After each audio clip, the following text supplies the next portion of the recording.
Previously on the Game On podcast.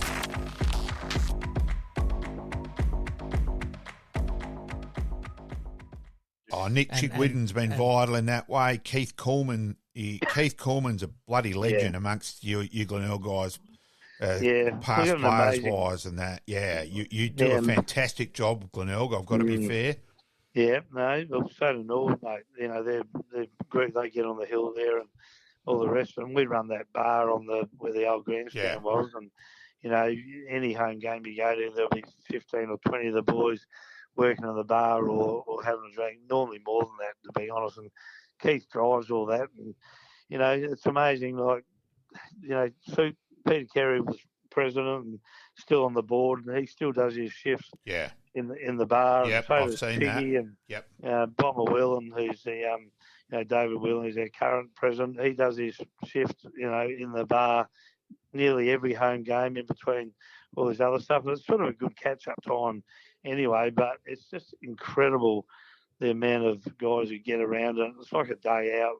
It helps a bit when the footy's going well on the ground, but it just shows you, the strength of your footy club runs from your board, your president and your board downwards. And, we've had an amazing board over the last 10 or 12 or 14 years. Blokes who've done it for a long, long time and have been committed. And the only way they can get off the board now is when they introduce their replacement. And it's got to be someone of a similar calibre, and that's how it works now. And, the results, They do speak for themselves, yeah. Well, poor old Brett Hand at the end, too, cutting him loose after making the finals 2 years in a row was a pretty tough decision. Everyone really liked Brett. He's a ripper bloke. He's a great bloke. He was doing a pretty good job, but the club thought they had to make the call, and in the end, it's a strong board that does that, and rightly or wrongly, they got a result this year. So, not easy times to make those calls, and there's a lot of sympathy around for Brett. I'm sure he doesn't want our sympathy, but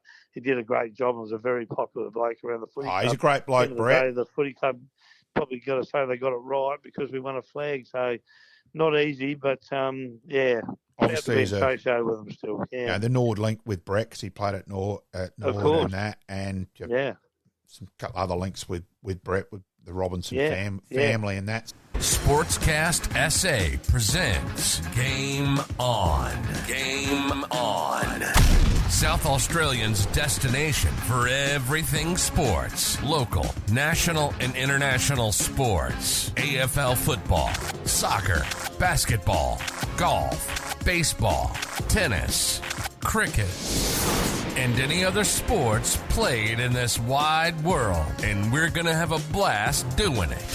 So sit back, relax, and let's do this thing. Welcome to Game On.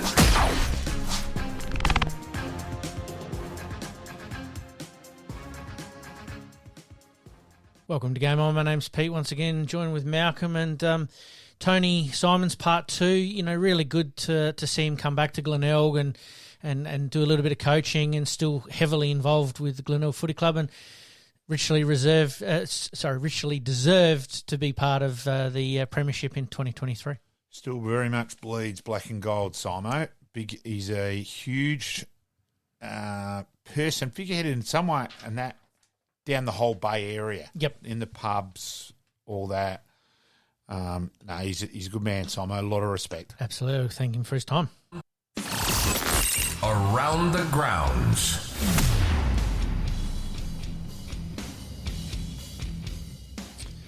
Today we're going to talk a little bit about the tennis here in Adelaide, the basketball, baseball, and one of our guests today is Greg Anderson. So we're looking forward to that. But we'll kick off with the AFL.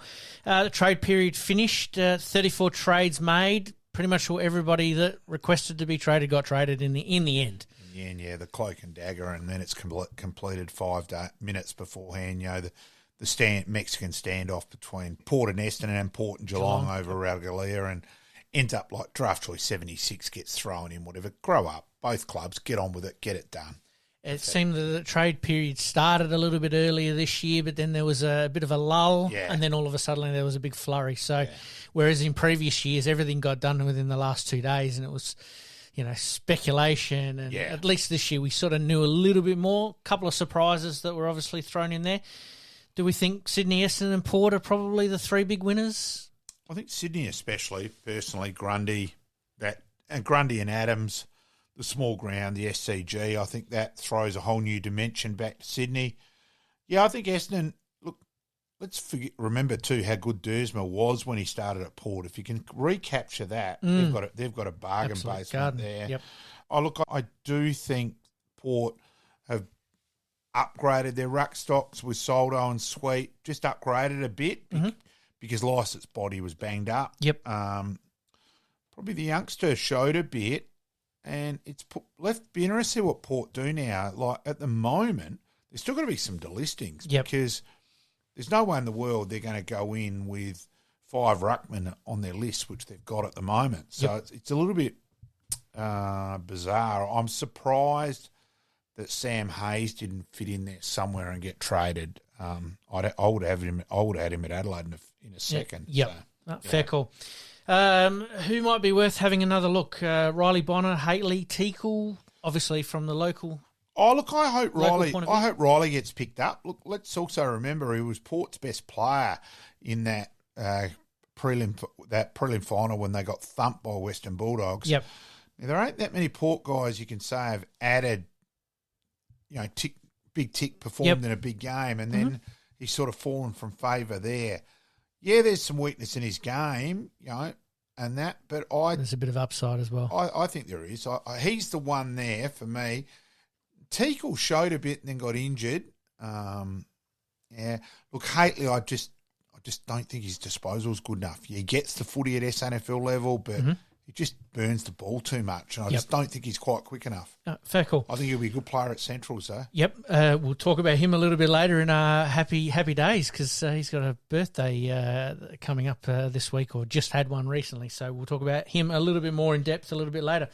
Another lengthy ban for a big tackle in the AFLW. Look, people are still objecting to it. They're not seeing the whole picture. People just don't understand how big this concussion issue is, and how anyone's still living under a rock to not understand it, and that they've got to err on that side, being hard on it, not err, that was a little bit of an accident. No, that's not the option. So, absolutely. Keep going. And obviously the drug saga came out in the last week or so with Smith and Hollins, and that one sort of took everybody by surprise. Everything not quite right at Melbourne either. There's a few rumblings around the place, and this sort of just adds to it, doesn't it? Look, let's be honest. We'd be extremely naive not to think people at all clubs. Look, I will be honest. It's a subject I may have chatted about a previous guest who on the show at length with his role as an administrator at an AFL club and that. And I think we're just naive, and you can argue, are they hard enough? But it's such a huge issue. Yep. I do remember one night with a uni mate. He said, right, if I wanted this, I'd go there. Well, this, I'd go there. Yep. I could get it within 10 minutes. Yep. Jeez, and there is a whole nother. It is. Look, when I worked at Footy Park, where I used to do the raffle down there, I would see 3 to 5 drug deals done a game in the car park. Yep. So it's it's a different world. It's a segment of society that obviously affects everybody. Doesn't matter whether you're an AFL professional footballer or you're the local council worker, so to speak. And yes, these players are put a little bit on a pedestal, and yes, there does need to be a little bit of song and dance about it being an issue. But I think the AFL are getting better about dealing with it and helping players through this, because it is an addiction in some respects. Oh yeah, and look, it's time. And don't think betting's not a huge issue amongst a lot of AFL players as well. Talking to a person on a father of a youngster who's recently been on an AFL list, and discussing that with him, and a club's concern with one player on the weekend was, it was a bit of an education as well. Mm-hmm. So fair call. All right, we'll move on to some cricket, mate. The Redbacks, we were singing a bit of a song and a dance last week. They've got some matches coming up. How are we looking at this stage? Look, promising in terms of the Shield. Big game against WA coming up. So we've had 3 home games to start. Very disappointing against Tasmania, where we batted terribly. Good effort against against New South Wales, where there was a bit in the wicket, which I thought was a pleasant change for Adelaide Oval. I thought it was a good cricket wicket.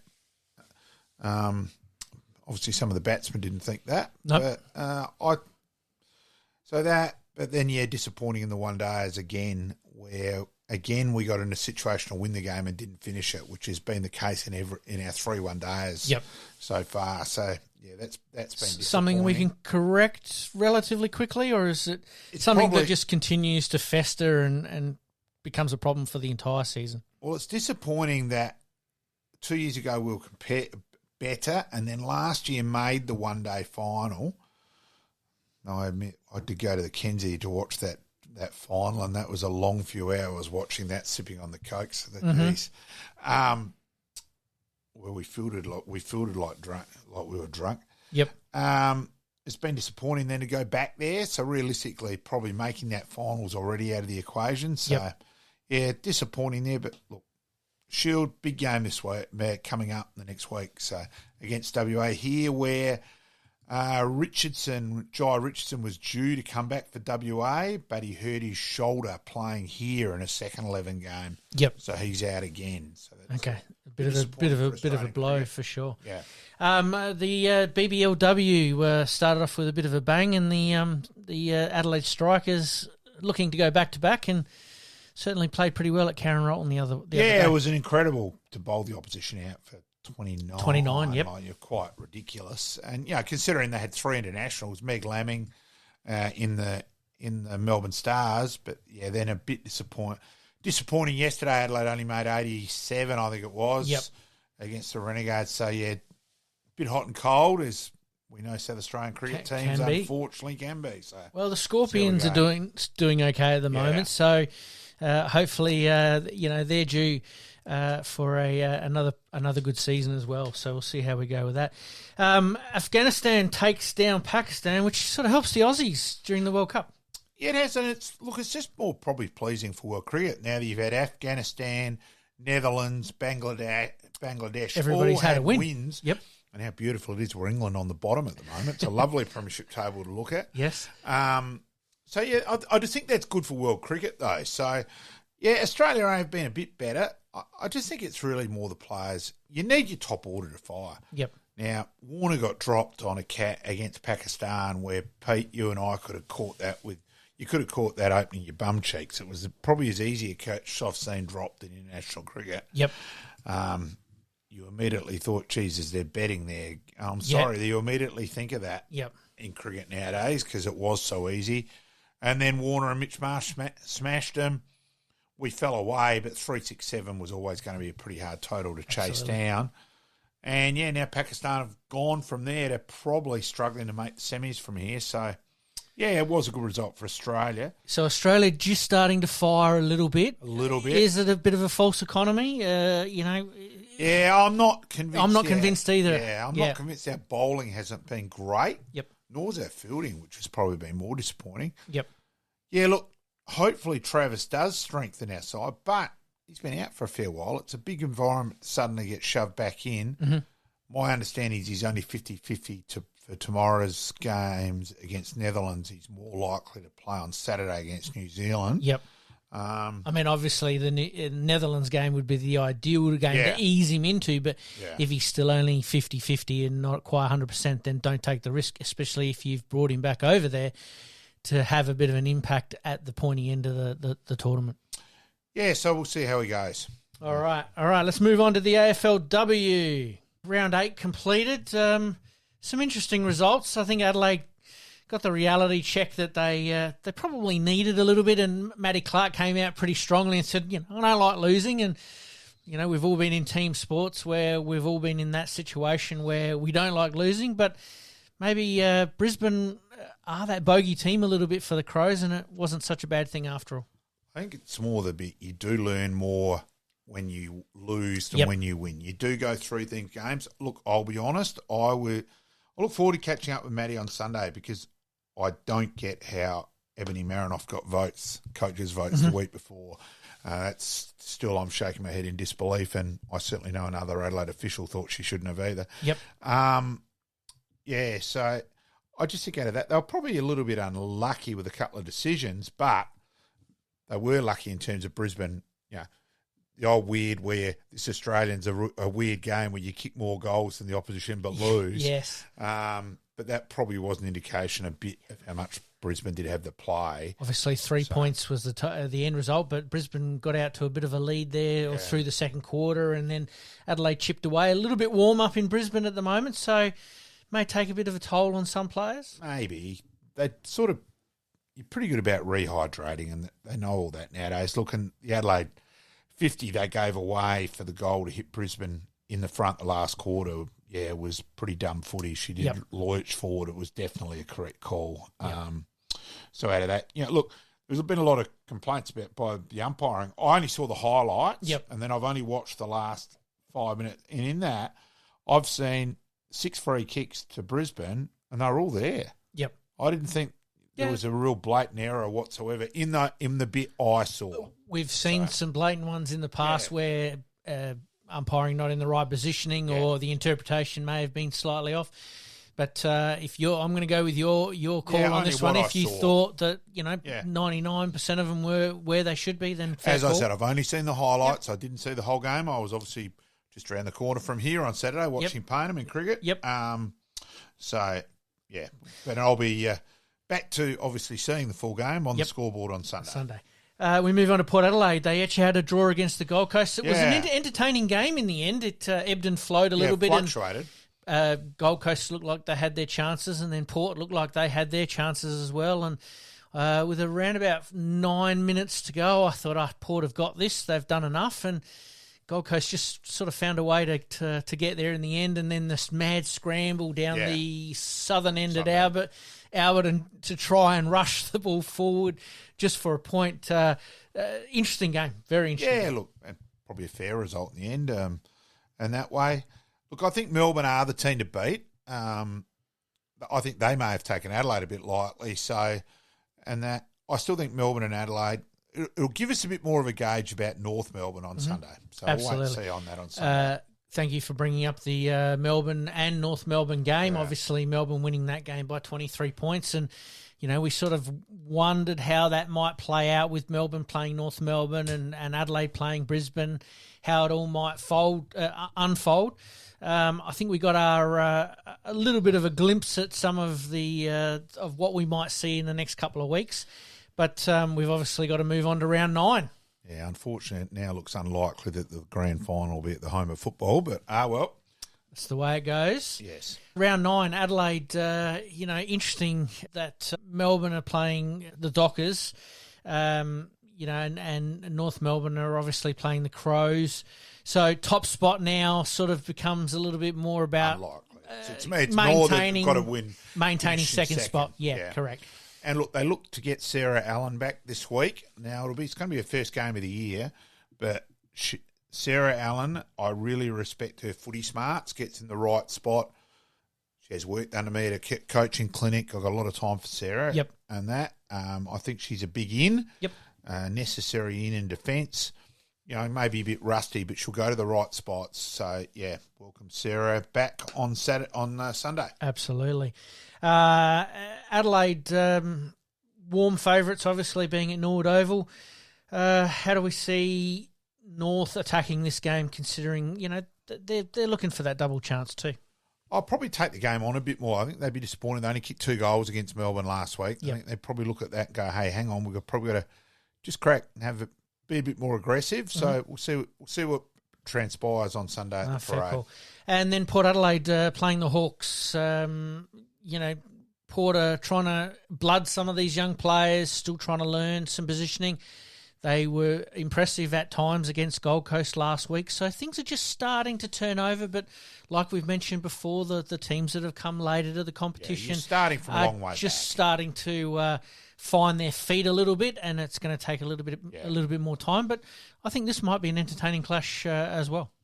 Yeah, I think they're probably they're going to have some high draft choices. I dare say they'll try and recruit a couple more marquee sort of players again, and that to get them back around the mark. As we know, Port won't like being where they are and think, right, hang on, what can we do here? So it'd be interesting to see developments there. Absolutely. All right.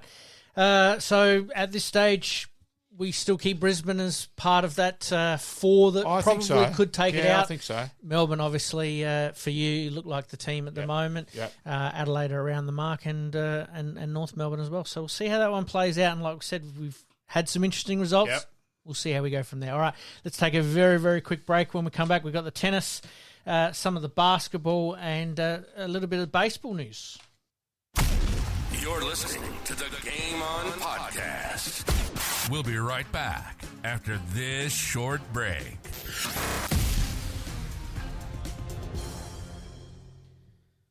Well, wouldn't you know it, mate, but tennis season has started here in Adelaide, and we've got the City of Playford International being played this week. We've got some top 100 players actually starring. A couple of Australians, Kimberly Burrell, Tanasi Kokonakis and Rinki Hichikata headline an impressive draw in the Australian Pro event here in South Australia, which not a lot of people may know about, but obviously the Playford Tennis Centre obviously was built for one purpose, and they're utilising it. Yeah, it probably hasn't got as much publicity as you would have thought. There's some reasonable names there, and it hasn't really been around much on the traps. I mean, we obviously think of Memorial Drive as the home of tennis. Obviously, at various times of the year it is. But, this is an $80,000 event. It's not for anything cheap bickies. We're getting these top players coming to this event, not only for their points, but obviously to earn some pretty good money. And it's a testament to the City of Playford for putting some money into an international tennis centre. Yeah, so hopefully it works and gets, because the lack of publicity is a bit of a worry. We'll see how it goes and probably obviously expand next week. Absolutely, we certainly will. Been around for a little while, this tournament, but is only growing in reputation. So, again, with the way that things are restructuring a little bit within the ATP Tour and the WTA Tour, these sort of events are now becoming more and more popular, which is fantastic. All right, we move on to the basketball. We put the call out last week. Yes. We know the Redbacks were, hurricane, earthquake, they're top of the table, doing everything that they can. Unfortunately, we're only second now, but we'll keep that quiet. No, we were. we were top at that stage. We were. And we sort of put the call out to the basketballs. Hey, come on, boys, let's really start to put a few things together. And maybe some of them have been listening to this podcast, or the Almighty above has said, "Hey, hang on, they've suffered enough. Let's go." Let's be honest, it's totally because of us, mate. Absolutely. CJ Bruton obviously very happy that they put in a good 40-minute effort against the Wildcats. A little bit disappointed against Southeast Melbourne, but winning 89-78 started to sort of see the turn of things. But a little bit of player meetings, or not crisis meetings, but when the players are empowered and put in that situation where they get together and they go, "Hey, come on. Let's go. We've got to do something about it." Against South East Melbourne, it was 1 point the difference, 3 minutes before half time, and suddenly it's 14 points at half time. The game's virtually blown away in that 3 minutes. So that was the real disappointing part of that game. And against Perth, they were behind at one stage, but then came through. So, look, hopefully that starts things a bit. Yep. So we'll just wait and see. Absolutely. All right. And then we'll move on to the baseball. Curtis Mead, we haven't talked about him too much, obviously, because of the AFL season and everything else. The baseball, which is just starting to come to its World Series part. Curtis Mead, obviously an Adelaide-born, Adelaide Giant, Premiership player from last year. He made his debut for the Tampa Bay Rays this year in the MLB, which is a big thing, moving from, obviously, Australian League through the minor system, minor league systems in America. Very impressive debut for the Tampa Bay Rays, and we have to claim him as our own, an Adelaide player. Very much so. So, huge achievement by Curtis, and, hopefully to now start putting his mark on at the elite level, and, so it's great news. And obviously, we talked a little bit last week about the Phillies and how they do have a fairly strong tie here with Adelaide. It looks like we're going to be seeing a few players over the next couple of weeks with signings. But obviously being played at the moment, the divisional finals, they were 2-0 up when we talked last week. It's now 3-3, and we're in Game 7 of both divisional games. One of them currently being played as we do this podcast, and the other one being played tomorrow. We'll have those results for you next week. So we'll see who our World Series finalists are, and we'll talk about it in a little bit more depth. Yep. All right, mate. We're going to move along to our past players, past legends. Greg Anderson will be kind enough to join us today and hopefully give us some insight into his career, not only at Port Adelaide, at Essendon, Adelaide, some of his local coaching. There was a whole lot that we want to ask Greg, and we hope to bring a few funny stories as well.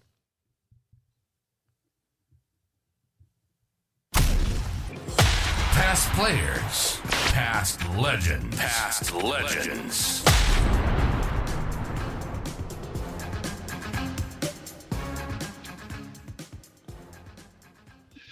And we welcome Greg Anderson aboard. Greg, 138 games for Port Adelaide in 2 stints, 103 for Essendon, 59 for Adelaide. So cracking the magical 300-game barrier, 12 state games, 2-time SANFL Premiership player, 95-96. Of course, the Magarey medal in 86. Twice All-Australian in 87 and 93. Foss Williams medal in 93. South Australian Football Hall of Fame inducted in 2019. Australian Sports Medal 2000. Coach South Adelaide. He's been around the traps in the coaching world as well. Welcome aboard, Ando. Welcome, thank you. Thanks for joining us, and we were just chatting earlier, and we were talking about your games at Port Adelaide, how the Wikipedia hadn't updated the extra games. So Malcolm has quickly adjusted that one there, and we did have a slight technical issue, but thanks for bearing with us, and thanks for joining us, mate. We'd like to start with you, if we've got time after all of those stats that Malcolm has read out there. We'd like to start with your juniors. Was footy always your number one sport?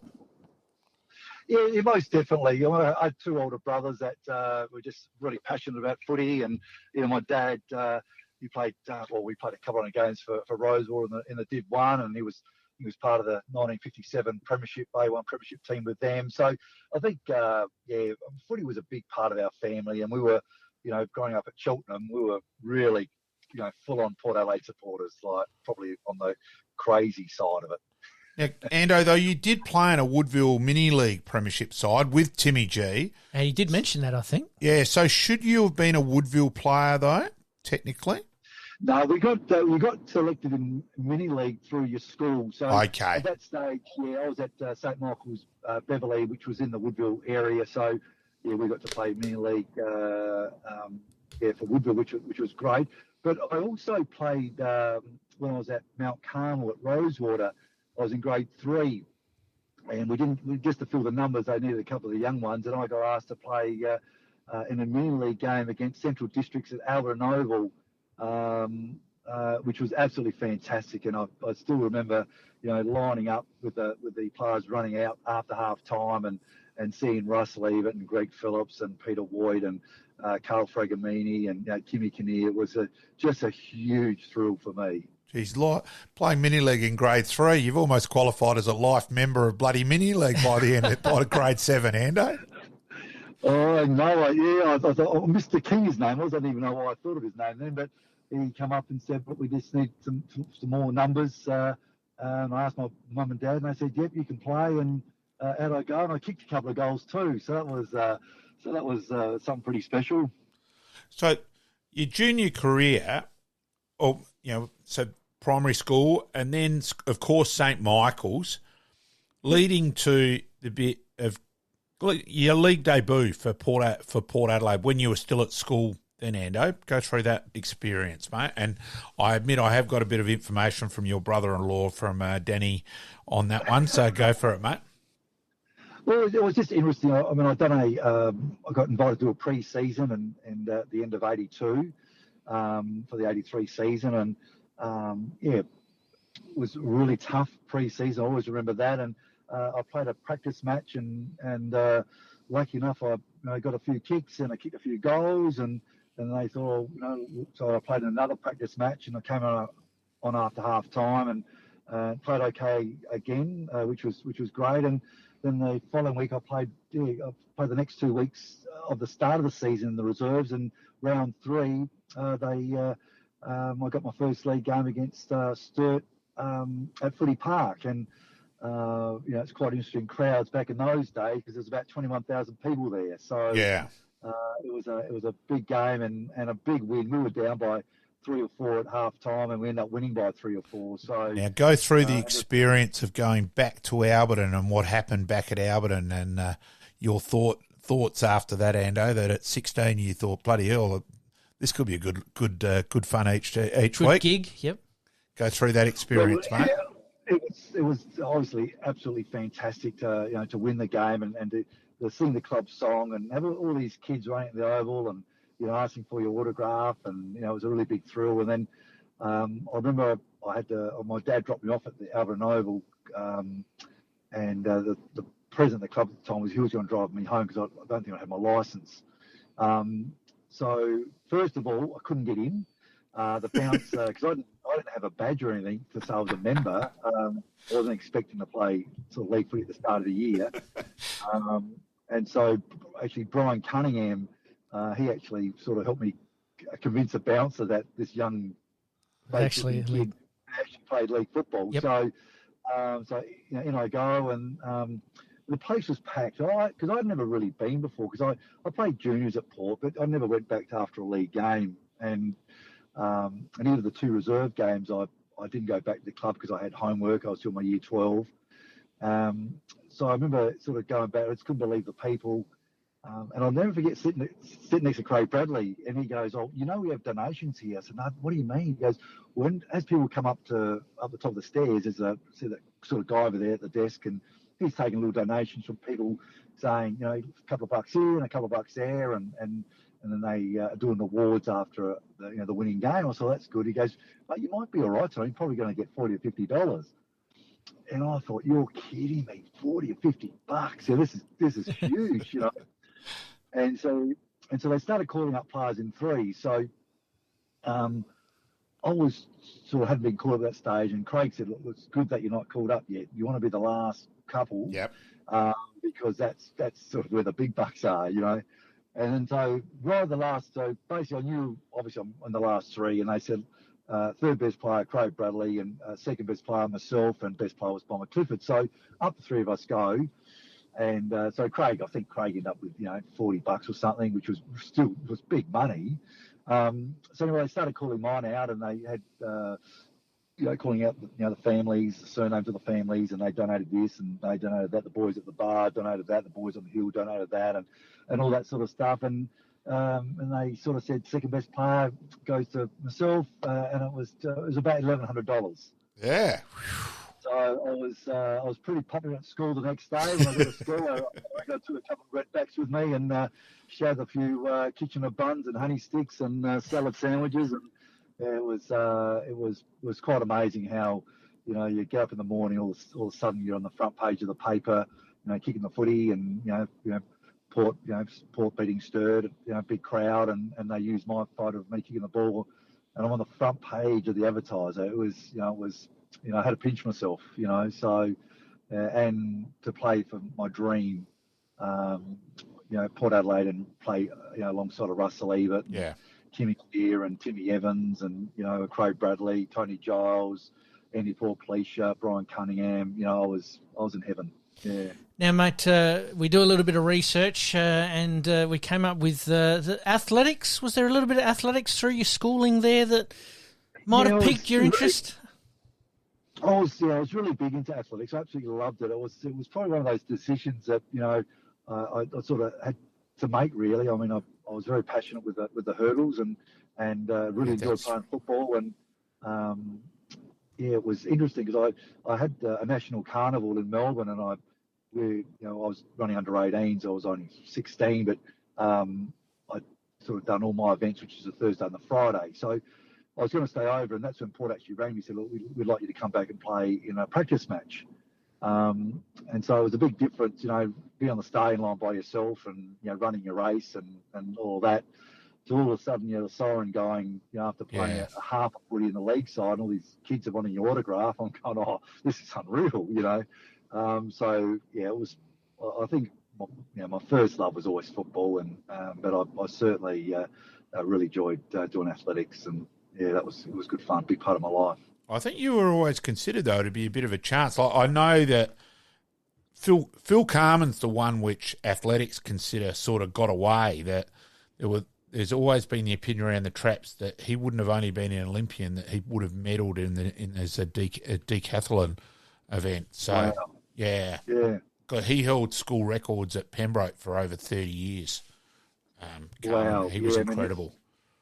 He had a great height, he had great strength, and I can actually, sort of picture him being a multi-eventer.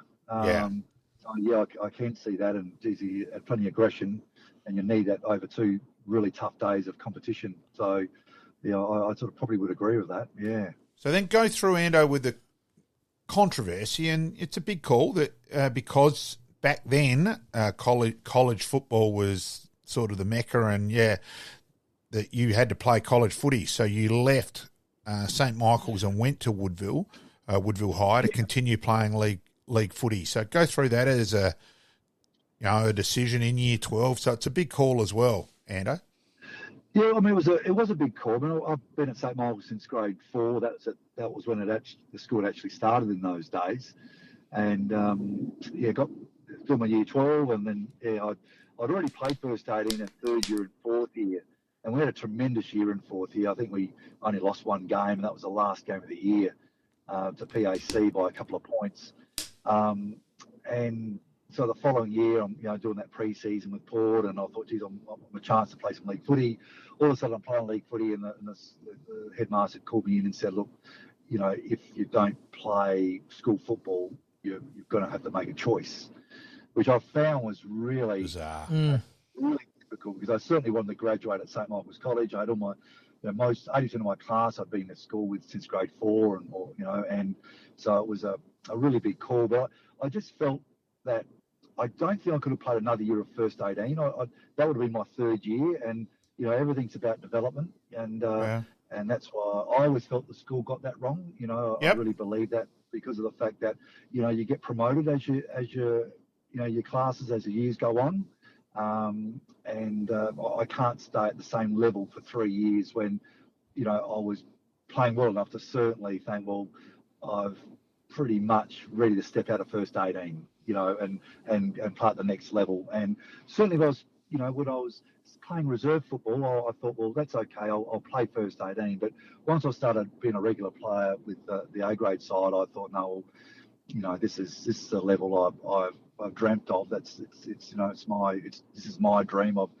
Unfortunately, I was never going to be a doctor or a surgeon, and I'm sure there's some students who were dreaming that. But for me, they certainly for some reason put sport in front of, schooling, and on this instance, that's for sure. Yeah. Interesting that that still happens and still does happen to a certain degree in some respects. I think it's a little bit better now. Not as much as it was. Yeah, that's for sure. Mate, obviously 1983 you cemented yourself in the Port Adelaide side. 84, what type of year did you have? And take your time talking about the grand final too, Ando. Well, I was leading. You can talk for a couple of hours about the grand final. I was leading into that slowly. Yeah. I think, 84, I obviously, I really felt that I sort of warranted my position, and that I worked hard again pre-season, that I wanted to play on the wing, and I felt like I sort of scratched my name in the coach's board, that was a position I really was hoping I could play week in, week out. And I was lucky enough to play my first state game that year as well, as I think it was on my 18th birthday. So it was a really, as much as my first year was just so tremendous, and it was a really big thrill, and and I was learning, to really try to just, hold on to position. I felt sometimes, I felt 84, I just felt a bit more comfortable playing at that level. And it was just wonderful to be able to, to represent South Australia against Victoria in a state of origin game, and then of course to run out on a grand final was fantastic, and all the build up was fantastic, and we played Nord, who are the arch rivals, so it couldn't be a better clash. So Nord were just a bit too good, a few points too good on the day. So you stand Duncan Fosdyke mainly that day. I'm trying to think, was Fozzie or Gags? I stood Fuzzy for a little while, then Jenkins came. Yeah, that's right. Danny came on for a while. Yeah. I think then Duncan went back to that wing. Yeah. No, he went in the forward line. He kicked the goal in the last quarter. We went forward. Yeah, that's right. Yeah. Yep. Yeah, he sort of went from from the ground there for a while. Then he went into the forward line. Terrific bloke, Duncan. I actually worked with him, and just a great guy. And he was a very, very good player. That's for sure. Very good overhead, Fozzie. Well, he's probably taller than people. He runs very low, but when he's he's got long arms, and he probably takes a mark like a 6'4", really. So he was a really good player. Now we have to ask. We have had a couple of Nord guests on the show, and we've asked them about the '84 grand final. Where were you, and what were you thinking when Barham and Evans were going at it in the goal square? Well, if you look at the stats, it says who got the first kick of the game. Yes. Yeah, that's true. Smothered. Yep. That's true. I was on the wing. I was running in by myself, so I could have taken the tap. I could have taken the kick. I could have then marked it again. I didn't go. I was sort of hovering around that half forward. It was really quite full on, of course, and a few of the big boys got in it, but I think some of the smaller guys, a bit younger guys, we sort of just hung to the side a little bit, I think. It's pretty incredible then at 18. So you've played a state game and played in one of the great grand finals and that. So then you just kept building. So 86 is obviously the year to discuss. Marty Leslie, previous guest on the show, did say we had to remind Ando that he won the best and fairest in 86. He said, when you get Ando on, just remind him of that. Yeah, Marty's a great player. Oh, geez, he's a good player. And for a number of times, he would, support me on the ground, and it was just marvelous. I would say the whole 5 years I played with Marty, he could also have been the best team man the whole 5 years as well. So, not was he a great player, but he was just such a great, person, teammate, friend to have alongside of you. And bloody big shoulders too, by the way. Oh, very good player. Of course, you were originally drafted by South Melbourne too, Ando. But that was back in. I got drafted, I reckon, in fourth year at school. So which is crazy. I got drafted, which was really quite bizarre. So So I was, it was just one of those circumstances where I looked at the paper and all of a sudden my name's on this draft, and I'm getting phone calls from the press going, do you know you got drafted? And I really didn't expect it and didn't know much about it. My dad knew a little about it, but I don't think they were ever serious about actually drafting me. But somehow they must have had a spare pick right at the end and thought, well, we might as well give it to this young lad. We probably glossed over that a little bit too quickly. Describe the experience of Magarey Medal Night in 86, Ando. That's what I was just about to say too. Yeah, it was, because I was favourite, and I always remember Mark getting interviewed by Mark Aston, and he said, and he asked me about the previous winners and things like that, and I said, you know what, the one thing is that Craig Bradley was favourite in 84, and John Patton won it. Fantastic, that's great.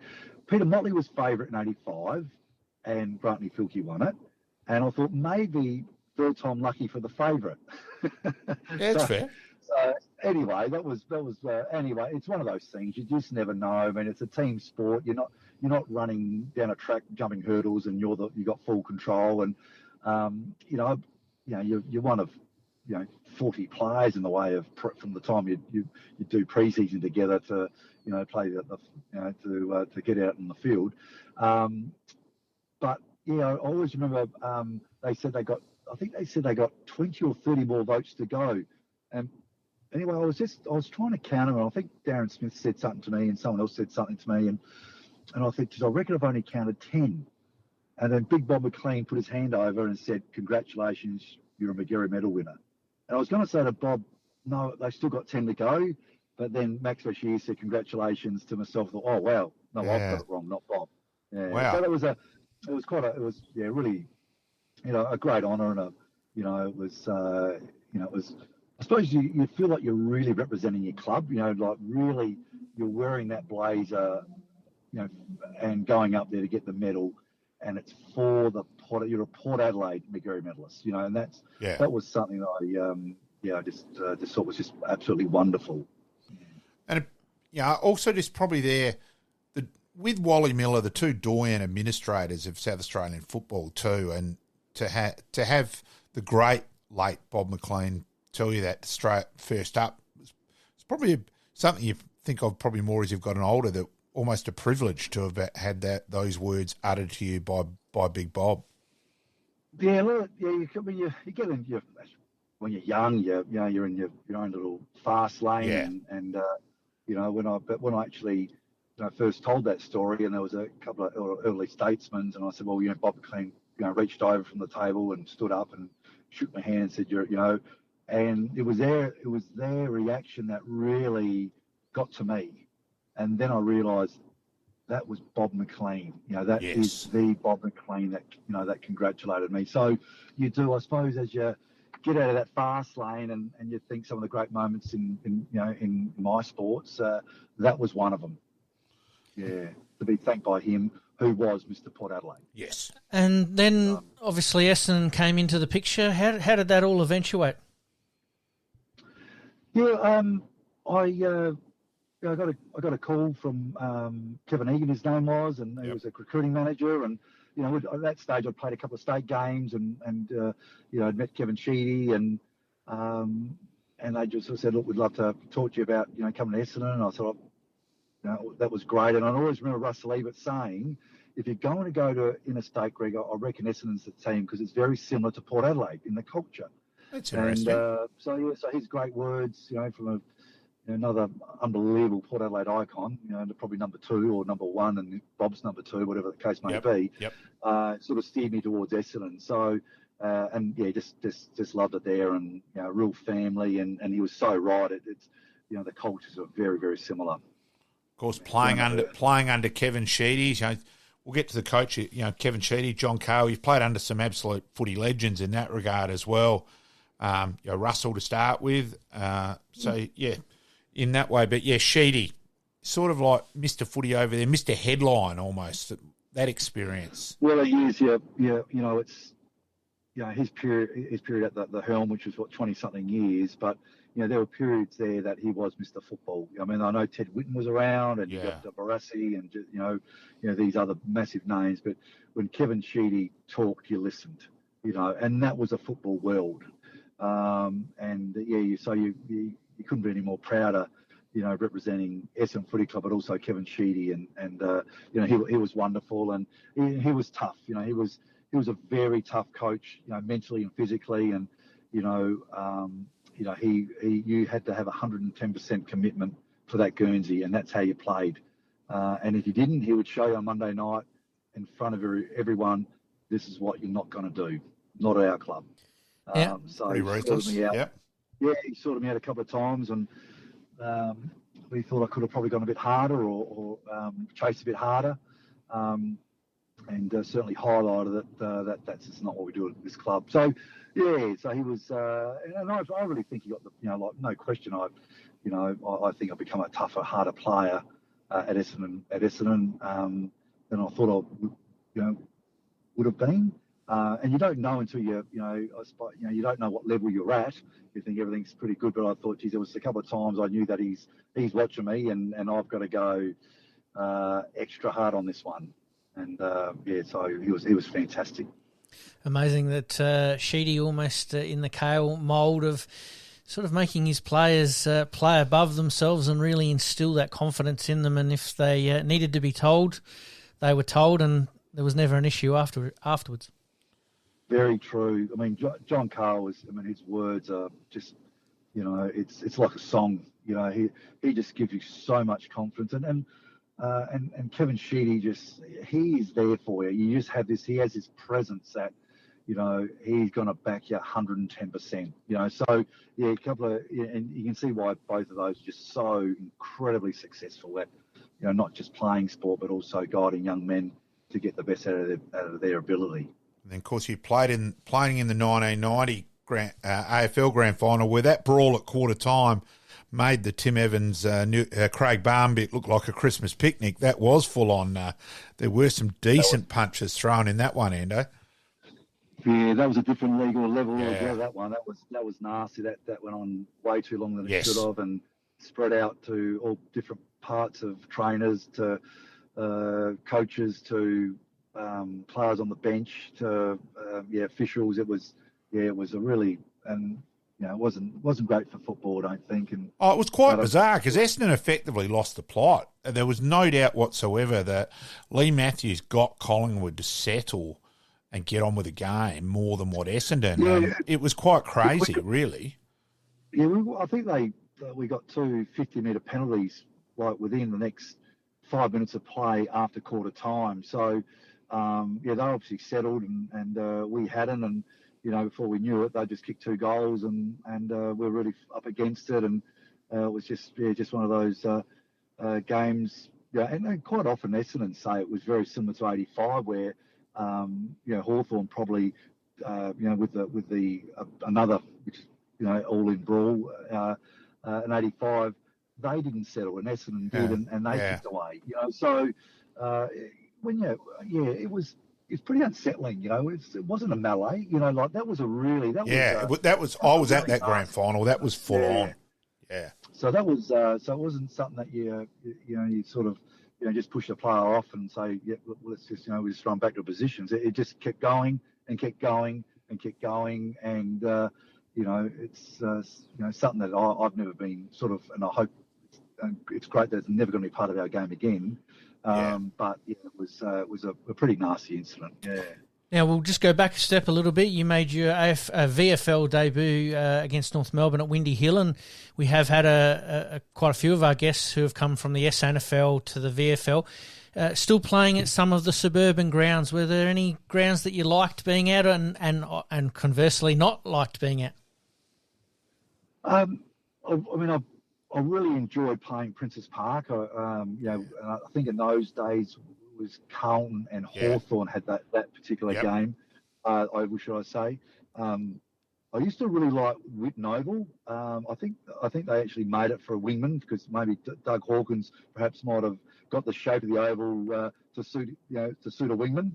So that was always a really nice ground to play. And I love Moorabbin. I thought Moorabbin was a great game, great oval, great size. But they could never get the plumbing right, because there was certainly never hot water.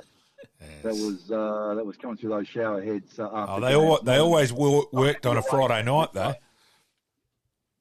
They always worked on a Friday night watering the ground, though, at Moorabbin. They used to do that as well. So a couple of great grounds, and I remember my first game at Windy Hill, and to play and in front of a packed audience at Windy Hill, and I just was just wonderful. You hear about the history of it when you get to Essendon Footy Club, and to actually run on that ground, it sort of really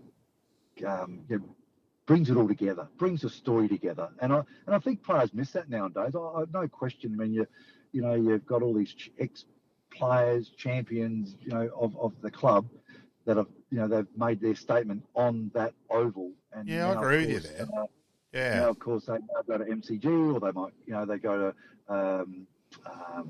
not Docklands, Etihad, whatever you want to call it. 8 million different names. So you're sort of the suburban ground. That's what the culture and the club is all about. You're fighting for your community, and so I felt really, really pleased that I had a couple of years where I was only 2 years before we went to the MCG, but we were able to play plenty of games at Windy Hill. And then making the decision to come back to Adelaide, that would have been a pretty hard decision to leave Essendon, Greg. Yeah, it was really hard, but I had 2 children at that stage, and it's really hard without your parents as well, and family. Yep. And I think that was probably that was. And look, I love state footy. I absolutely loved it. It was just a huge part of my life growing up. I used to, watch, the South Australia, Victoria, and those games as young kids. My dad used to take me, and I just thought, oh my God, to be able to represent your state. And I just sort of felt all, well, I've got my family back here. I've got I've got two children at that stage, and to sort of go back and sort of represent your club would be, your state week in, week out would be pretty special. And it was. And of course, 93. Where you had a very good year individually, All-Australian in 93. Does that mean more than the 87 one in terms of, because it's over a whole season, not just a carnival sort of thing? And do you think of it, look upon those two differently at all, or those two achievements differently, or not? Or am I reading too much into it? No, probably. No, I mean, it's one of those, you've got to perform, and that's the key, and you've got to perform in a carnival, and and I suppose that was how they picked it in those days, and it was a huge thrill when I got named All Australian. I was disappointed in 1990. I think I got first emergency there, and I was that was probably my best season. And then to actually then get the AFL one in 93, it was it was wonderful. Yeah. No, we've got to bring back in 93. We've got to bring it up. That bloody the game. Yes, I was there. I still think the first half of that prelim final was the best footy Adelaide ever played. Did you get injured in that game, Greg? I did. Yes. Yeah, I got injured at just about halfway during the third quarter. Yeah, halfway during the third quarter. Wayne Wiedemann cleaned me up, actually. A bit of friendly fire, and he got I sort of end up sort of a bit of a dislocation of the hip, so I was cooked. So I was on crutches for about a couple of weeks after that. He's a big boy, Weege, not going 100 miles an hour, so I was just hoping that we could sort of hang on, but they did. I mean, I think once the crowd got behind Essendon when they started that run on, and I think we missed a couple of really easy shots. Yeah, Jars missed a sitter in the third quarter, yes. And then they ended up doing sort of those two lots of 2 goals turnarounds in that. Yeah. And that gave them a sniff, and that got 80,000 odd people were sniff and got behind their team, and we just sort of lost that little bit of run, and they got it. So that's football. And then Michael Long, of course, delivered again he delivered those 2 games. Yeah. He was just incredible. Incredible against us after half-time, and then his grand final was fantastic. Yeah. His grand final was unbelievable. After half-time, I put him into the centre, and he was, I remember at the start of the third quarter, I was sprinting as fast as I could, and they'd already got it out. They got bounces went their way. Yeah. The umpire bounces went their way. Yes. Just everything just sort of fell into place, and then we got a few little injuries and a few niggles, and we had to make some changes, and then we just, they just got that run on, and wow, when you got that 90,000 people supporting you, and 90,000 people supporting against you. and a couple of people blowing the whistle that day. I've only ever watched that game again once, just watched it to think, I want to watch this again. Was the umpiring as bad as I thought it was live? And yes, it was. Once you remove the emotion, I've just watched a couple of decisions as an umpire and just thinking, that is unbelievable. And that's coming from an umpiring perspective, not that's right. Somebody didn't know the rules, and So I've always had that game, and in the 2012 prelim of the 2, I still call it very much the VFL competition. So yes, I think we still call it that at times, don't we? Yes. So there, Greg, then back to Port and playing in a couple of premiership sides, which must have been huge. You as your family, were you the Anderson one who'd gone on to play league footy, where and being a huge Port family, and Danny did say, make sure you make that point. That would have been huge then to play in a couple of Port flags. It was fantastic. I'll never forget going back to the club, and I remember the line up to get into Albert Oval was just ridiculous. and thinking that, well, if that's the case, they must have only opened up the gates, because there's so many. There probably would have been 6,000 or 7,000 people outside the club. So I'm thinking they must have not opened the clubhouses yet. And then to go in there and go to the club and look down on the oval and see it absolutely packed was just something very, very special. And then them singing the club song time and time again, and having beers and having a laugh with all your teammates. And you're right, it was just like, I got one. Beautiful. And I take it you didn't have any trouble getting in on this occasion, Ando? No bouncer. Bouncer let you in? I had Timmy Jennifer next to me. He would have made sure I got in. Yes. So that was fantastic. So, lucky to get a couple of premierships there. So it was that was wonderful. And then the body started just to fall away a bit, just with niggles? Yeah, it did. I tore my calf away from my Achilles, sort of, not the Achilles, but just at the junction there. And I got so badly swollen I had to go to hospital, and the doctor sort of said, Greg, you're probably not going any faster, might be time. And I just knew that this was going to be a long way to get back. It was a pretty horrific injury. I just thought, I can't put my body through it anymore. And look, as much as you think, I'd love to play another year of league footy, I wouldn't have played league footy. I know I was lucky to run out of sight on a dark night, and my speed was important. That was a big part of my game. So, you can always, people, you could have kept on playing, but no, I couldn't have, because one, I couldn't have run, and secondly, I wouldn't have made the grade. Yeah, when your body falls away like it, unfortunately, like your pistons, your legs, you're in an uphill battle there. I know you're sort of saying that the body was breaking down a little bit, but would you have loved to have been part of the Port Adelaide AFL inaugural squad if everything and the timing was right and the body was good? Oh, no question. Yeah, look, I remember, I think 85, 86. First of all, they're talking about 18, which eventually happened sort of 6 years later with the Crows. And then, hearing that, it's not too far away from Port Adelaide having a team, it would have been wonderful. Look, I literally lived 6 houses away from Adelaide Oval. I grew up there, 6 houses away. My father played for Port, played, in a reserve grand final. He played lots of Rosewater. My grandfather played Colts at Port Adelaide. His brother played down at Colts at Port Adelaide. So we were real Port people. So to be, if I was, like 22, 23 and going out to the power, that would have been wonderful. But it's just, it's, everything, it moves in different ways. But to say that I actually played with the Essendon Footy Club and I played under Kevin Sheedy and I felt that I was a better player because of him, it's something I really think is pretty great to talk about as well. Fair call. Now, you ended up coaching South Adelaide. Now, there's a bit of irony in this one, because it came down to out of Greg Anderson and John Griffin for the job.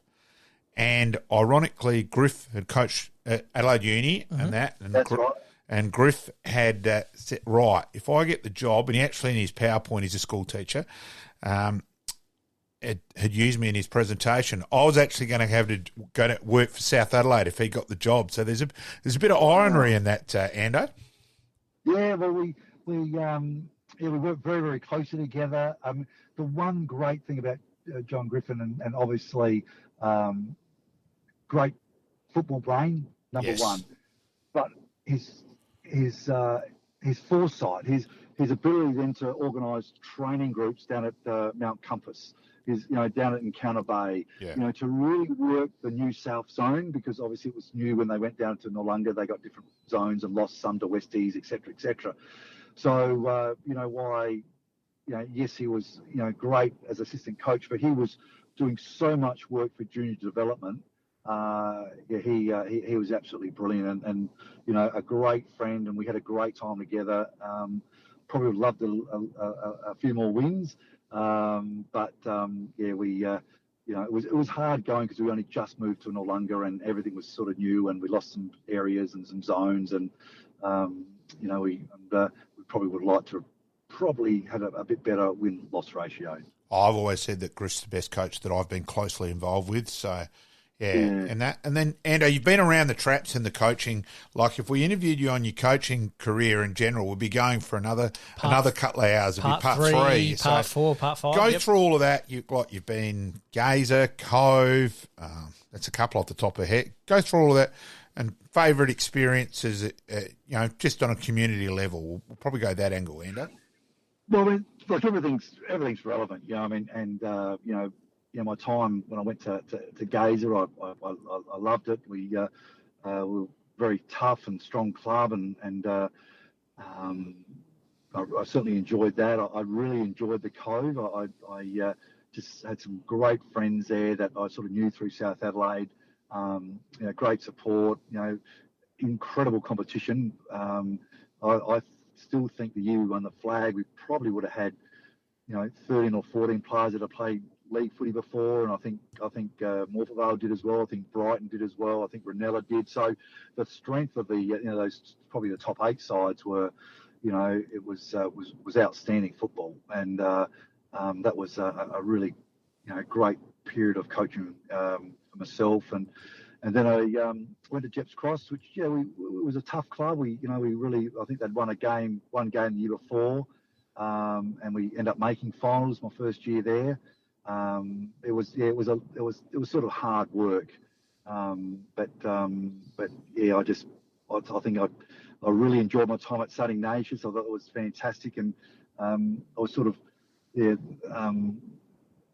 probably different sort of culture there again than what I was sort of head coach before, and really warm to it, and just some tremendous people that I still spend a lot of time with today. And that was it's a great period of my life. Coaching was fantastic. You walk down in the city, and you look at like 14, 15 years of coaching by 20, 30 players. There's a lot of players that I coach. Yes, it's a lot of people you run in around the traps. Yeah. So, and you don't think of that until you finish coaching. You walk down the port and someone goes, "G'day, Greg, how you going?" I said, "Oh, g'day, mate." And he goes, "Oh, man, I used to coach at Jeps Cross." "Oh, that's right. That's Mark. That's the one." So that happens a lot. Yes. And so it's so it was just a wonderful time, and I really enjoyed it. And but you still, it's still hard not to say my most favourite moment in coaching was when it was the first time that Hallett Cove won the A1 flag. That was really special. Of course, married to Helen, and being part of the Hanson clan is more than entertaining. I will say, Danny's one of her best mates, your brother-in-law, and it's always great fun to spend time with the Hansons, and you always walk away pissing yourself laughing. It's never too intense, and it's great. It's one of those tough pre-season nights. That's how I put it down to. When you go in there, you've got to be prepared. You've got to. It could be anything. Yeah, that's a fair call for the Hansons. Yes. You've just done 10 400s and 10 300s, and you just got a shirt front by Rossi Ages and then cleaned up later by Martin Leslie. So it's a big fly on the wall. Very lucky to call those guys, family and brothers-in-laws and sisters-in-laws and all that sort of stuff. So very lucky. Very much irrelevant who you were in footy. Don't worry, you will get the Mickey taken out of you within 0.001 of a second in terms of a Hanson event. So, very true. Yes. Yeah. And work-wise nowadays, mate? Work-wise nowadays, we've got a flooring business, so it's called Flooring Trade Depot, and we're a supplier to flooring contractors and not only just accessories, but also whether it be carpet tiles that we put in front of architects and designers and builders, or carpet or floating floors and all that sort of stuff. So we're very, very busy, which is great. Do lots of schools and hospitals and supply lots to aged care. So so far so good, which is nice.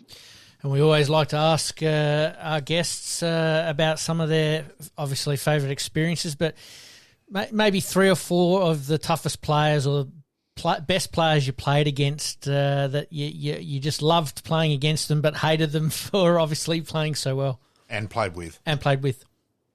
Yeah, probably the I always think just an incredible footballer, and I had some really good battles with him, and was Darren Mullane, and he was a close friend, but we shook hands before a battle, and away we went, and I found it very tough to stand him. He was a very tough player, but also it was a great challenge as well. Same with Dipper and Doug Hawkins. Stephen Stretch was a sensational wingman when I used to play against him at Melbourne and West Torrens. Quick, stretchy. Grantley Filkey, of course. So, there was so much. Mark Bays, Murphy from the Sydney Swans. There was a lot of great wingmen around in my era. So you got the Catwood brothers as well. Main Waring and Matera at West Coast. Yeah. So, Craig Turley as well. He used to sneak on the wing. So. There was Nathan Burke, of course, was a wingman. So there seemed to be a real battle every Saturday or game because there was so much talent on both wings that you're running out in the ground to. Some of the players I really enjoyed playing with. Obviously Craig Bradley was just incredible player. Tim Watson was incredible. Terry Danaher was fantastic. Martin Leslie, I've spoken, said about Martin. I've been really lucky there. I mean, I've, so many great players and great personalities, and now great friends. And one thing we've still got to mention for the end, because we would have been shot if we hadn't, the mullet. You're famous for your mullet, Ando. It virtually hasn't changed. The rest of us are quite jealous that you've still got your bloody hair as much as that too, Ando, you prick. Yeah. It's just hanging in there. But it is incredible. I know Helen got some photos out. I don't even know where she got them from actually, and I think it was a photo of me in grade 4 or 5, and my hair was exactly the same as it is now. And I was going, oh, this is sad, But anyway, it's. I think my mum. I think she wanted another daughter because I know I used to wear it in a ponytail in grade 1 and 2 at school. So I've always had it. I've always had it long, except for my 30th birthday when silly Andrew Jarman and Dave Pittman and Peter Caven and Rod Jamison and my two brothers, gave me cut my hair off. So that was sort of the only time I ever had it short. You did mention, or Malcolm did mention about family and all the shenanigans that go on. A couple of Port players that always used to be practical jokers, and then maybe the Essendon and the Crows players. Is there people you needed to steer clear of from that point of view? Yeah, I think with Port, no question, Bomber Clifford. I think some of his antics, actually being a young lad, sort of scared me a little bit because I was just really worried that if he picks on me, I don't know if I can handle it. So he was a really strong character, just so funny and wanted to make people laugh. And lucky enough, he didn't pick on me too many times. George Viacci, of course, Timmy Geneva, really great personalities of the club, and then Alan Nizard from Essendon was great, and Billy Duckworth was a character. Paul Salmon was he was always looking for a laugh as well. So and then the Crows, you got Rod Jamison, Kimmy Costa. He probably got picked on more than he gave out, but anyway, that's Kimmy. Peter Caven, a great character. Andrew Jarman, of course. What a wonderful human being that guy is, and just a wonderful friend. And he was a great guy, and probably the one I think was a bit heroic for me was Paul Salmon. I got him asked to do is it the start of the century? Okay. And what had happened? I was when the old when they come to the you can do shopping. Remember you could do shopping. Yeah. And it was weights equipment. So you give up 5 or 10 points to get the weights equipment, all that sort of stuff. Anyway, they asked me to do it. So I went out and the start of the century, and Tony Barber said, right, here's the gift shop, and there I was, doing the lap pull down on this weights machine, and he asked me a few questions about the finals and stuff like that, and that was all good, and I got a couple $100 for it, beautiful. But then, after it aired, the team was brutal on me. Yeah, I can imagine. That was brutal. I really just wanted to find a corner and say, oh my God, these guys are ruthless. And Paul Salmon, I always remember him saying, oh, geez, it's going to be terrible when the guys find out I've been on Neighbours. Me, and they hit Paul. They were just going for him. And I always remember, and that's why he's been my best man. I thought, mate, thank you so much. He knew I was drowning. And, he reflected it beautifully.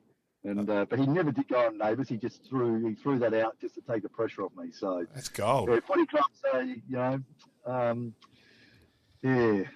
sometimes yes, they can be ruthless. Doesn't matter what level. Yep. Yes. Oh, so everything's relevant, as I said. Yes. Hey, Ando, greatly appreciate your time. Fantastic to have you on the show, and look forward to catching up with you at a Hanson family show where both of us will be pissing ourselves laughing. Beautiful, thanks, mate. Thank you, buddy. Really enjoyed it. Thanks, guys. Thank you, mate. And we've enjoyed, obviously, that story, and that last story you gave us, I think might be our little promo for next week, I reckon. So thanks for that, mate. That's good. Thank you. No worries. All right, thank you. You're listening to the Game On Podcast. We'll be right back after this short break. Mate, Greg was fantastic in that interview, and obviously gave us a little bit of gold right at the end there with Paul Salmon and his exploits on Wheel of Fortune or Sail of the Century. And obviously his career. I mean, when you read out his stats when we first started, that could have been the entire segment. Obviously, a very, very good footballer and deserving of Magarey medalists and some premierships, and got to play at Port Adelaide, Essendon and Adelaide. Yeah, really good athlete, the elite runner on the wing, on that left leg, the long striding left leg. We touched a little bit on athletics where he was considered a genuine chance at hurdles. I think he played himself down a little bit there. Mm-hmm. We did skip over that a little bit more than what we would have liked to have, but that's okay. Yeah, but no, great chat, and really enjoyed it, and a good bit of fun. Absolutely, when we thank Ando for his time. Liking this podcast? Please like, rate, and subscribe.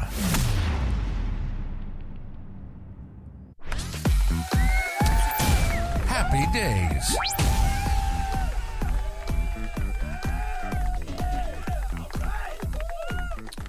All right, we move on to happy days. Happy birthday to Jackson Haitley. We did talk about him previously or a little bit earlier in one of our segments about players that might get an opportunity. Obviously, originally drafted in 2018 by the GWS Giants, drafted as a midfielder, obviously. Born in Canberra before growing up in Adelaide, Haitley played 12 SANFL games for Central Districts in 2018. And as a 17-year-old, he won All-Australian selection for his performance for South Australia at the NAB Under-18 Carnival or Championships. He was selected in the first round with pick 14 of the 2018 draft, as we said, and then got traded to Adelaide and hasn't really found his feet. No, look, he's a good SANFL player. I know that Central's are very, very keen to get him back to the Ponderosa, which will happen. Yep. But yeah, just his disposal just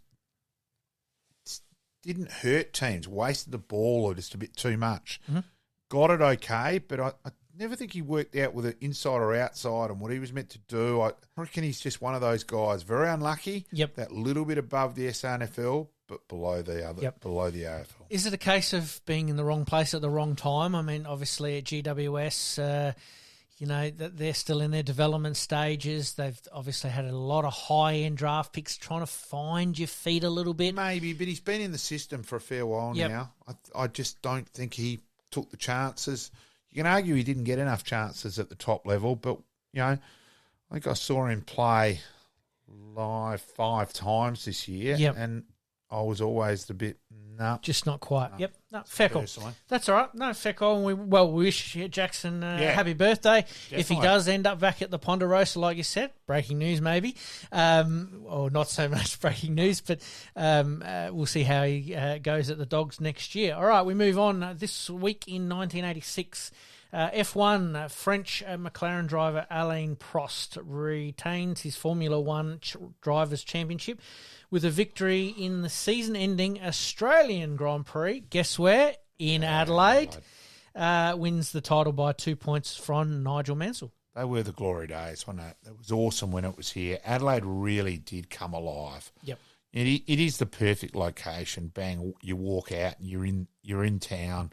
It was huge. It was good being the races, but I actually enjoyed probably more just the vibe around Adelaide, probably even more than the race side of it. Yeah, I actually remember being taken as a school excursion to the first one in '85. So that's my memories of that, and I think we were all given a white T-shirt that had the Grand Prix. It was the greatest advertisement and the best day off of school you could ever have, apart from mini league footy training and all that kind of stuff as well. So I do remember one Grand Prix where we may have climbed up the back of a private box and. No one challenged us the whole day, so cool. It was a good day. We've all got our memories of the Formula One Grand Prix. All right, we move on to running. In 1984 and in '85, the New York Women's Marathon was won by Greta Waltz in 2 hours 29 minutes and 30 seconds. Not only did she do that in '84, she then bettered it in '85 with 2 hours 28 minutes and 34 seconds. Can't argue with that, can you? It's 2:30 sort of the benchmark. It's push the button. It was sort of like the 4-minute mile when Bannister broke that. That was the Olympic side, the running in terms of women's marathon that time. And she did actually win this on multiple occasions, but these particular 2 years stand out for me because not only did she do it once, she did it back to back, but then also bettered her time, which is absolutely fantastic. All right, we move on to cricket. 1963, Australian opening batsman Bob Simpson scores 359 for New South Wales v Queensland in a Sheffield Shield match at the Gabba in Brisbane. Thought you might like this one. Yeah, once he got himself in, Bob Simpson, he tended to get himself in. And look, on last week's the millionth run of Alan Border, I did let Tim May know, and he did say I will let AB know. So our show at least is going global in that regard. Fantastic. So yes. I can't wait to hear the reply on that one there. And this one's a little bit for me there. In 2018, baseball's World Series, the Boston Red Sox beat the LA Dodgers 5-1 in Game 5 at Dodgers Stadium to win their 9th franchise title for history, and the MVP utility was Steve Pearce. Yeah, can't argue with the old Boston Red Sox back then. Yeah, well, the curse of the Bambino was around for a long, long time, and then all of a sudden they broke it, and they had some success there through multiple years, which was fantastic. So I had to bring that one up just for my sanity at the moment. Not a problem with that. All right, let's scoot into the extra time big finish. Extra time big finish. All right, we're going to kick off with soccer. We don't have it on the run sheet, but we did actually talk about adding it. Adelaide United kicking off their season very, very well at Highmarsh Stadium. Yeah, 3-0 against Central Coast Mariners. It was a great result. In front of a good crowd and that. Promising start. So I admit I haven't asked my son yet, but I reckon Sunday Adelaide United and Melbourne City, and depending on what time I get away from the parade, is a possibility. Yes. No, fair call. Adelaide United losing Simon Goodwin very late. Not Simon. Sorry. Yeah, pretty good effort for Simon there, but yeah. Adelaide United losing Goodwin relatively late in the piece. Looks like that the structure that Adelaide United have got, has helped them a little bit, and maybe there's that little bit more team mentality rather than relying on one or two people. Yeah. And we have seen that happen. The promising bit from Adelaide is Carl Veer is very much about giving Adelaide local kids a go. And I think that's really won people over in Adelaide. And a couple of youngsters there showing a lot of promise. And O'Halloran stepped up to the plate. So, look, hopefully it's the start. We're on top after one game. Can't argue with that. No, we won't. Yeah. Definitely won't. Yeah. All right, let's go a little bit more globally. Malcolm, Ange Postecoglou, turbocharged start to life in the English Premier League. goes on after his Tottenham side returned to the top of the table after a 2-0 win over London rivals Fulham. Can the man do anything wrong at the moment? They love him. We love him. He's done a long apprenticeship. Obviously, Australian coaching is now getting recognised a little bit, and he does have something to offer. Oh, look, it's huge. Okay, they're only 2 points on top of Tottenham, on top of Man City and Arsenal, and Liverpool a point further back. But just a great start, and they're singing songs about Ange being Australian, and it's huge. And look, I think those of us, you follow Premier League, but you do get the bit where Man City, Chelsea, Man United, have dominated. And it'd be great. Like, I think the year when Leicester won it was just one of the great achievements. Yes.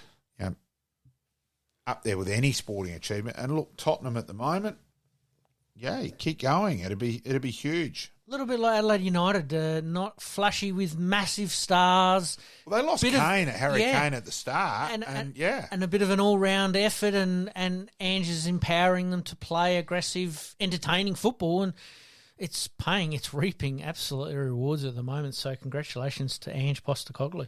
As a QPR supporter, and we're bombing in the championship, don't worry, I've jumped aboard the Tottenham train.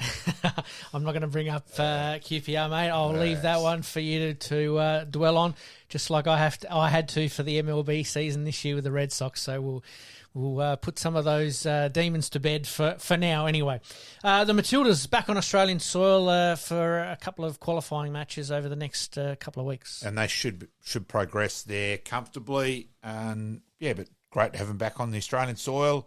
Amazing how those games got moved from smaller venues now to Optus Stadium. Yes, which is promising in terms of, you would hope that, because that's been matched with demand. So that's, good news. Absolutely. All right, we move on to horse racing. The Melbourne Cup Carnival obviously kicking off a couple of weeks ago, but a little bit of AFL / horse racing crossover. Will Hayes ditched his AFL career to join his brothers and is now saddling up hot Cox Plate contender, Mr. Brightside. Yeah, on Saturday.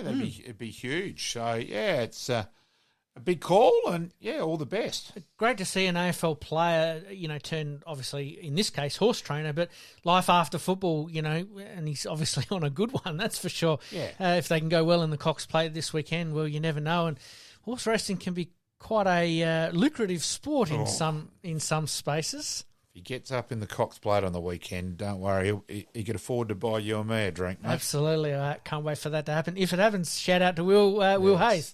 All right, we move on to car racing, sort of following Oscar Piastri and Ricciardo a little bit. Obviously, both of them a bit unlucky in the USA Grand Prix, both having to be retired because of some damage or some unlucky damage. Yeah. A bit of a worry, but hopefully all okay and all that. But, it's a little bit disappointing at the moment for just started to see sort of thing. So we'll see how we go. Wanted to see Piastri. He did well last week, starting to show a bit more promise, and then through no fault of his own, I think it was on the first lap that he was involved in a bit of a tangle, and that was it. Pit crew called it off and said, "Look, can't do any more." And Ricciardo was a bit of a weird one. Something went wrong, and they pulled a bit of fibre and basically destroyed the front end of the car. So very interesting. All right, and tennis. Let's finish us off. Do we see Rafa returning? It's a hard one for me. Yeah, I doubt it. I just don't think his body will catch up realistically. Look, love it to happen, but, Does he come back for nostalgic reasons, or does he come back for playing reasons? I think the longer that this sort of goes on, the more I find that it's going to be harder and harder and harder for him. Why not go out on a high now, maybe? I would prefer that. All right, and let's move on to our last subject, the good, the bad, the ugly for this week, mate. I just want to go on the ugly. Yep. I want to have a real crack at the South Australian Cricket Association. At stumps on the third day, New South Wales are 6 wickets down. They still charge the $10 entry fee. And bearing in mind, it's not only the $10 entry fee, it's $17 to park your car or you walk down, etc. Yep. So that. So they've done that. The game went for 48 minutes. There were 52 people in Adelaide Oval. I did count. Not 53. So they have employed, and bearing in mind you're employing people, now that's got to be 3 hours minimum employment time. So they've employed 4 people for 3 hours for 50 people there, and bearing in mind the majority of them would have been members. So they would have been lucky to take $50 while they're spending admittance on 4-star. It is crazy. The lack of people going to Shield cricket, you are lucky to get 100 people there nowadays. For goodness sake, maybe swallow it's your time. pride. No other state's doing it. For goodness sake, throw it open. Their bit is they've got to give better value to the members. Well, I'll tell you what, that's not the members' thoughts around. Swallow your pride, admit you're wrong, and show a brain. Very cool. All right, we might leave it on that one. I'll leave my good, the bad, the ugly for this week because I reckon we could probably make a whole nother show out of the good, the bads, and the uglies. But it's been one of those weeks in sport where just everything seems to happen at once, and then you get nothing for a little bit, and then everything seems to happen again. So we'll leave it there. But I want to thank Greg Anderson for his time today. Fantastic interview. I'd like to thank you once again, Malcolm, for helping me out with this podcast. We look forward to a big guest next week. We do, and can't wait for that one to happen. We won't give any clues on it, but it's going to be a big guest. So thank you once again to everybody for joining us, and we look forward to us doing better next week, and we'll see you then. Thanks, mate. Thanks, mate. In this crazy world we live in, we all need the distraction. Enjoying the show? Like, rate, and subscribe. Hook up and connect with us on social media at SportsCast SA. We'll see you next time on Game On.